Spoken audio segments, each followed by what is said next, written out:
Hello, this is Brian Smith in Physics 2211, Modern Physics, Lab Section M06, and this is my redo and explanation of problem number 3 from test number 1. Problem number 3 says, electrons are being fired at the Starship Enterprise by a Romulan spaceship. Data calculates the velocity of the electrons to be 0.8 c, 0.5 c, 0 vector, where c is the speed of light. What is the magnitude of the momentum for one of these electrons? So here, you have to remember a couple of things. You have to remember that momentum at relativistic speeds is gamma times mass times velocity. Gamma is 1 over the square root of 1 minus paren, the magnitude of the velocity, over c, paren, squared.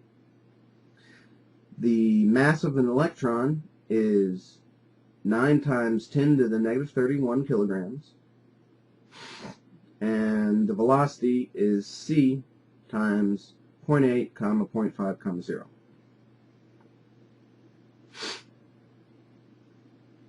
From here, you need to find the magnitude of the velocity of the electrons.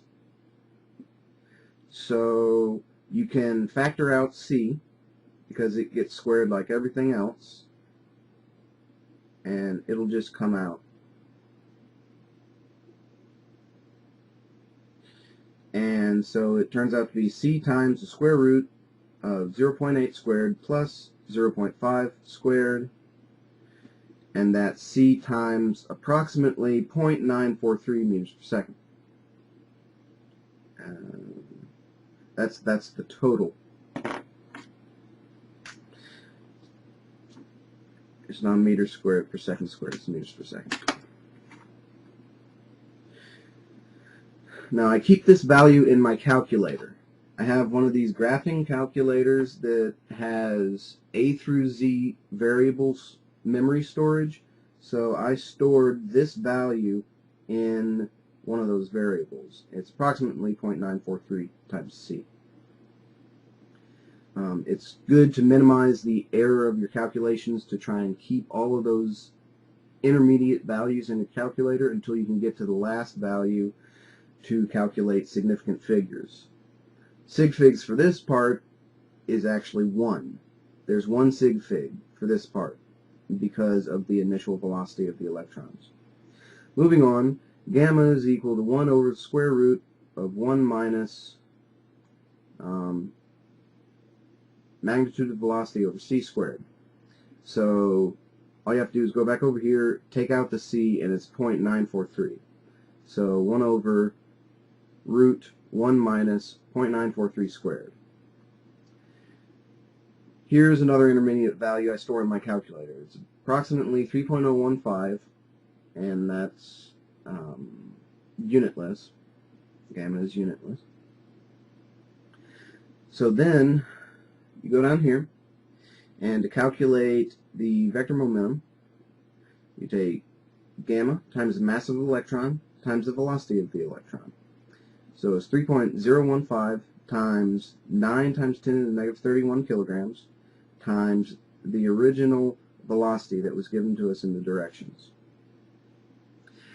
This comes out to these values, so approximately 6.51 times 10 to the negative 22 in the x direction, approximately 4.07 times 10 to the negative 22 in the y direction, and of course still 0 in the z direction.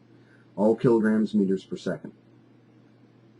These two values I also store in my calculator in separate variables because they are still intermediate values. We're looking for the magnitude of the momentum, not the vector momentum.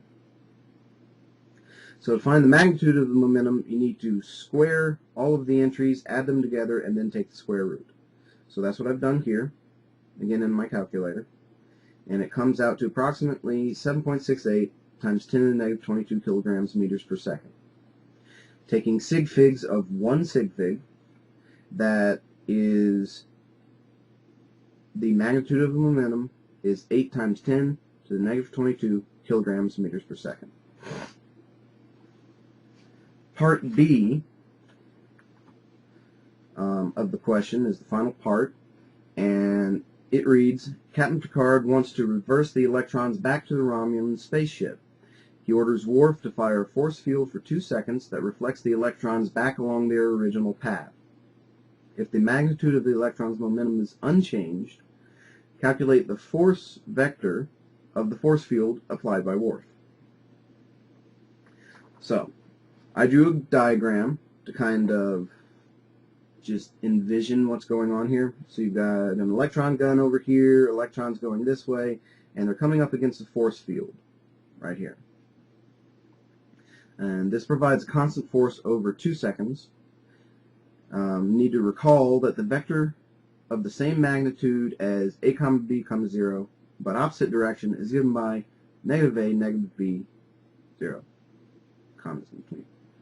So you just reverse the magnitudes of all of the components of the vector to get an opposite direction. So from above, we had 6.51 and 4.07 times 10 to the negative 22 kilogram meters per second for the vector momentum. So down here, we're going to use sig figs on that vector momentum. And that makes it become 7 times 10 to the negative 22, 4 times 10 to the negative 22, 0 kilograms meters per second. The momentum principle, change in momentum equals force times change in time, or elapsed time. So you've got P final minus P initial equals force times delta T. So P final is just the negative of P initial. So that's here. And then you minus P initial. And it's equal to force times 2 seconds. So you notice here that this is just going to double the values here. So it's 2 times negative 7e negative 22, comma, negative 4e negative 22, comma 0 kilogram meters per second. Divide that by the 2 seconds from earlier to find the force of the field. Well, the 2's cancel out, and so you're just left with the force of the field is equal to negative 7e negative 22, negative 4e negative 22, 0 kilograms meters per second squared. So over 2 seconds, the force field applies this vector force, and it successfully reverses the electrons in the opposite direction at their original momentum. This has been Brian Smith, Lab Section M06. Thank you.